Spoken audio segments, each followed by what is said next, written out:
les amis, ici Yves de Tips on Consulting. Bienvenue dans cette vidéo de formation.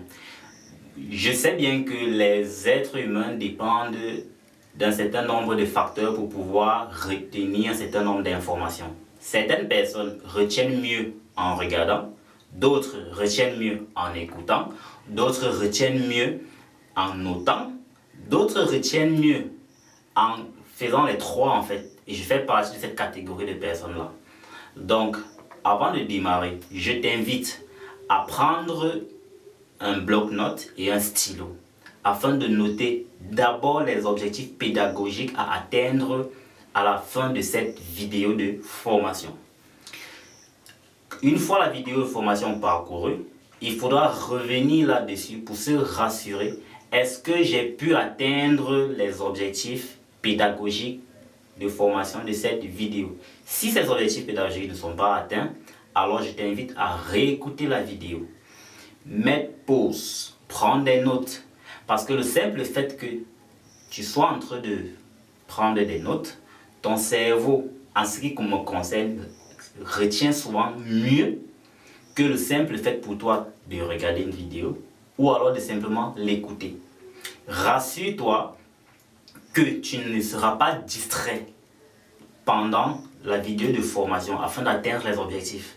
Il ne te coûte rien en fait de pouvoir désactiver ton navigateur, désactiver par exemple ta connexion internet si elle a été chargée, de pouvoir fermer les pages sur les médias sociaux, tout ce qui peut te distraire. Prends ton temps, écoute la vidéo. Je te souhaite bonne formation et surtout, je te souhaite que tu atteignes les objectifs pédagogiques de cette vidéo.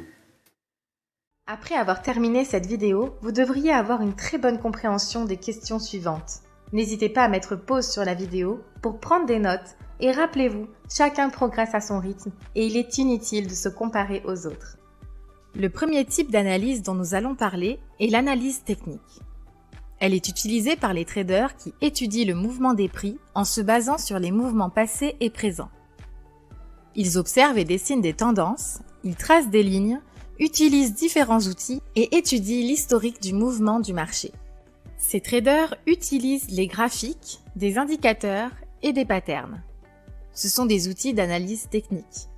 Ce type d'analyse, quand il est utilisé avec une bonne stratégie, s'avère très efficace. Ensuite, nous avons l'analyse fondamentale. Elle est utilisée par les traders qui étudient les nouvelles politiques, les nouvelles sociales et économiques pour mesurer les perspectives du marché.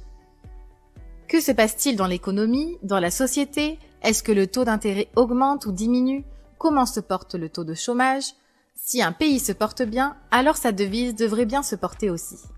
Cette analyse est très pratique et utile pour comprendre la tendance des graphiques, mais utiliser seul ne vous mènera pas à de grandes réussites. Ces traders utilisent différents sites économiques comme Bloomberg, Investing.com et autres calendriers économiques. Et le dernier type d'analyse est l'analyse sentimentale. Elle est liée à l'analyse fondamentale car elle est basée sur le sentiment global du marché, l'impression générale. Rappelez-vous que pour les élections américaines, le sentiment commun joue un rôle majeur sur le marché. Le marché est basé sur la psychologie humaine, sur comment les gens se sentent après une annonce. Ce n'est pas les annonces économiques le plus important, mais plutôt la réaction de tous les participants sur le marché par rapport à celle-ci. Maintenant que vous connaissez ces trois types d'analyse, laquelle choisirez-vous? Nous vous recommandons l'analyse technique car celle-ci vous apportera plus d'opportunités, donc plus de bénéfices. Beaucoup de traders ont un énorme succès grâce à ce type d'analyse. Après, tout dépend de vous, à chacun son style. Désormais, vous devriez être en mesure de répondre et de comprendre les questions suivantes. Lisez-les et répondez-y tranquillement. Dès que vous avez fini, passez à la prochaine vidéo et n'oubliez pas, vous êtes et vous resterez toujours un étudiant. Félicitations d'avoir atteint l'étape de cette vidéo. Maintenant que tu as fait un premier passage de la vidéo, tu as eu une première lecture de la vidéo, je t'invite à revenir sur les objectifs pédagogiques de la vidéo qu'il fallait atteindre. Si tu te rends compte que tu n'as pas encore atteint ces objectifs pédagogiques, alors reprends la lecture de cette vidéo. Ne dit-on pas souvent que la répétition est la mère des sciences? Alors, une première lecture n'est pas suffisante, je t'invite à passer une deuxième lecture. Au besoin, fais même une troisième lecture. Je serais convaincu qu'à l'issue de cette deuxième ou troisième lecture, tu auras atteint les objectifs pédagogiques de cette vidéo. Bonne exploitation et surtout plein de succès.